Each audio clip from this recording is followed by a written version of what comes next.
What's up, Broncos country? Welcome back to the Broncos Podcast Network and YouTube for the latest episode of Broncos Now. Team reporter and host Sydney Jones here. And coming up on today's episode, we'll recap the Broncos' first 10 days of free agency and look ahead to other positions they could target in this year's draft. All that and more coming up.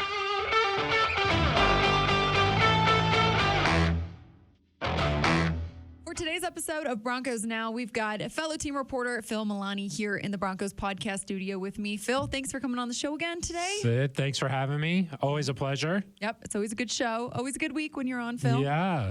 It's kind of a slow week here in Broncos country, wasn't it? Yeah. Especially after how busy things were last week. The Broncos brought in so many free agents last week. Yeah. This week, Riley Dixon and Same Bassey so far. Yeah. So a little bit slower. Definitely, yeah. Well, Phil, let's do kind of a little roundup of the first wave of free agency here. You know, the Broncos, they signed 13 players in the first 10 days to start off free agency. So just overall, how do you feel like the roster really improved? Definitely up front on both lines. I mean, I think the big three of free agency, Mike McGlinchey, Ben Powers up on the offensive line, really improved things there.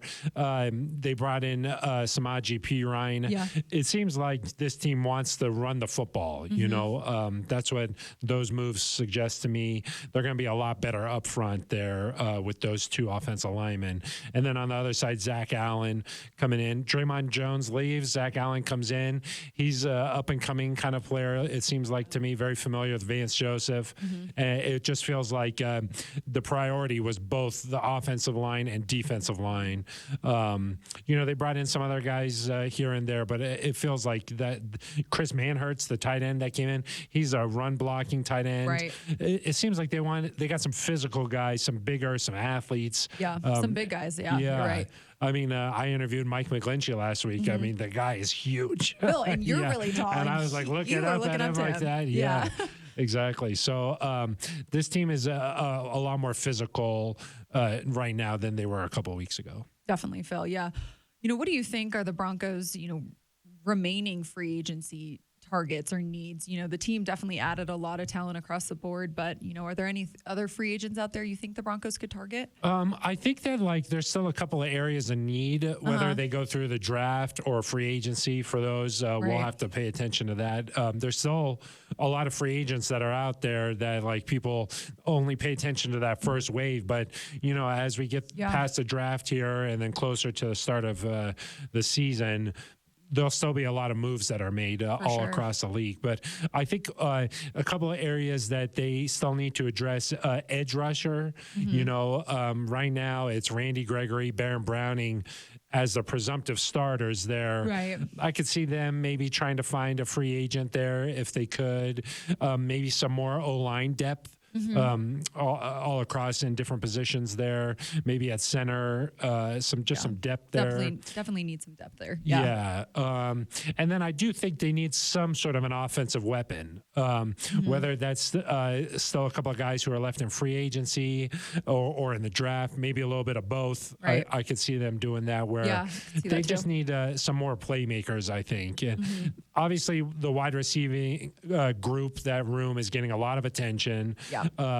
So many reports out there that teams are interested in Jerry Jeudy, Cortland Sutton, with that price tag. I mean, there's just a lot of stuff swirling around out there. We'll have to just see what happens. I do think there's a focus in that area. There were some reports that the Broncos were interested in bringing in some other receivers. So I do think that they're going to need to continue to add a receiver, maybe a tight end, and maybe another running back or two. Yeah. So that's what I can see them doing. Yep, we'll see. Definitely a lot of reports swirling, like you mentioned. But Phil, I know you talked to NFL Network's draft analyst Charles Davis earlier this week. The NFL draft, a month away? Just about a month away? Yeah. We both know it'll be here before we know it. Yes. What were kind of some of your main takeaways from the conversation you had with him? What does he think will happen with the Broncos' 5 picks there. Well, I really put him on the spot because normally when you start talking about the draft, you're like, hey, what's going on with these top 5 quarterbacks? Or That's like, true. hey, what are some of these big names, that everybody knows? I was like, hey, who do you think might be there in the 3rd round for the Broncos? And to his credit, he's done his homework. This is a busy time for those guys just because there's pro days going on all around the country. But, I saw he had his Tennessee. He did, yeah. Of course, he played for the Volunteers. Right. The thing that I took away from the conversation with him is that the tight end group is really deep. So there might be some guys there if the Broncos are interested. Jimmy Graham with the Saints was a 3rd round pick for Sean Payton. So I think you can get that top tier tight end at the 3rd pick in the 3rd round if the Broncos want to do that.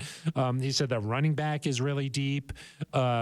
He said that wide receiver, there's going to be some guys who are still available. So I'm mentioning adding in a weapon. I could see the Broncos doing that in the 3rd round just based off of how this draft is sort of shaping up. And he just said that, look, like, while you don't have a 1st or 2nd round pick, if you're doing your homework right, if you're really paying attention, there's a lot of talent still there in the middle of the draft.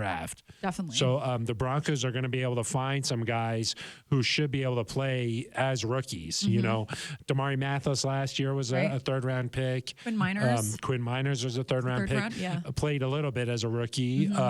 I could see them finding some guys there just based off of how this draft looks like. Those are the things that Charles Davis was talking about. If the Broncos want to look at a quarterback, there might be some like day 3, like sort of like hidden guys in there that maybe they could bring in another quarterback. Right. It's just interesting because they got 5 picks. Yeah. You can't really like waste one of those on like a flyer or something. You gotta really try to hit on some of these guys here. Definitely. So it'll be nice after this draft to reset the deck here and just get back to normal a little bit. But it's hard not having that 1st or 2nd round, but it seems like this draft, instead of being like super top heavy, there's a lot of talent. Yeah. So I do think that the Broncos will be able to find some guys. Yeah, that's good. That's a positive. And for some of our listeners, if you want to hear more about that interview with Charles Davis, you can find the full conversation on denverbroncos.com. Thanks for that plug, Sid. Of course, I appreciate Phil. it. It was a great interview. Well, Phil, some unfortunate news to talk about. NFL Network's Tom Pelissero, he reported on Thursday that wide receiver KJ Hamler recently underwent surgery after suffering a partially torn pec. He said the recovery time, it's reported that it might be between, 4 months to 6 months. So it could mean KJ has a chance of being ready for, training camp at the end of July. But, I mean, gosh, Phil, you really feel for KJ. I mean, he can't catch a break. Yeah, important to note that this happened away from the facility, too, reportedly. So did not happen here, working out here. So it's something that he was doing on his own there. A tough break for KJ, who's just, since he's entered the league, has really battled through a lot of injuries here. Yeah. Really, his entire football career, he's had a lot of injuries. Yeah, back in college, too. And you just hope that at some point he'll be able to realize some of that potential he had coming in. I think the Broncos were so high on what he was going to be able to bring to the table. His speed. And you've seen flashes of that where he's that deep thread where he just runs by a DB and you just throw it up to him and he'll come down with it. Think about that Panthers game 2 years ago. Yeah, two big touchdowns. Game there. Last year in London, he had a huge catch down the stretch that set up a game winner. So I do think that when he's healthy, he can be a really effective player in the NFL. But like we like to say, the best ability is availability, Sid. Yeah, that's true. You got to be able to get out there on the field. And, I think one of the things from a player's perspective is that when a new coaching staff comes in, you want to be able to put your best foot forward and sort of earn some respect there, earn some trust. And KJ's just not going to be able to do that. He's not going to be able to do that in the offseason program. Maybe a candidate like for a PUP heading into the year, if they feel like he's going to be able to be serviceable at some point. But you just feel for the guy who's just, it always seems like he's either in a walking boot or one of those scooters walking around or crutches or always something going on with him. And it's hard. You want to try and learn that playbook. You want to try and, make a strong first impression. And he's just not going to be able to do that. Sad, too, because he's such a guy with such a positive mindset. He has so much energy, and he shared a lot last year. I think that like he talked about like the mental health struggles that he went through with his grandma losing passing his grandmother, away, and just trying to rehab from his injury. I think that you root for a guy like that who's able to like work his way through some of those things and then come out the other end of it. Yeah. And you're right. He like went through some dark times, but he always seems to have like this positive attitude. He does, Is like a funny kind of guy that this Broncos locker room needs some guys like that who are like funny and like characters and stuff. And you just wish that KJ could be that guy. And then on the field, like he's different than some of those other. He's different than Cortland Sutton, Jerry Jeudy, Tim Patrick. He's different than those guys are. So like you were hoping that just that combination, it would make for a strong wide receiving group. But you just wonder with his size, it's hard for these guys to like survive in the NFL at that size. And that was a concern coming in. Certainly it's been an issue since he's been here. So, but if anybody could get through it, he can, he's hardened.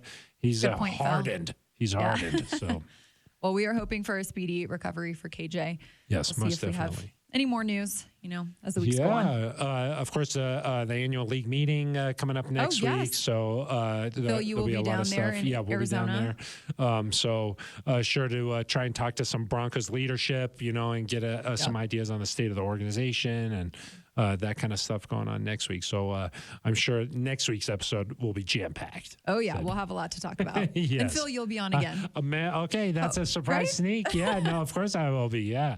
A little teaser there. Yeah. Well, looking forward to it, Phil. Yes, appreciate you coming on the show again today. Thanks, Sid. Well, that'll do it for today's episode of Broncos Now, Broncos Country. Thanks so much for tuning in. Make sure to stay up to date on the latest episodes by following Broncos Studio on Twitter and the Denver Broncos YouTube channel. I will see you all next week for another episode.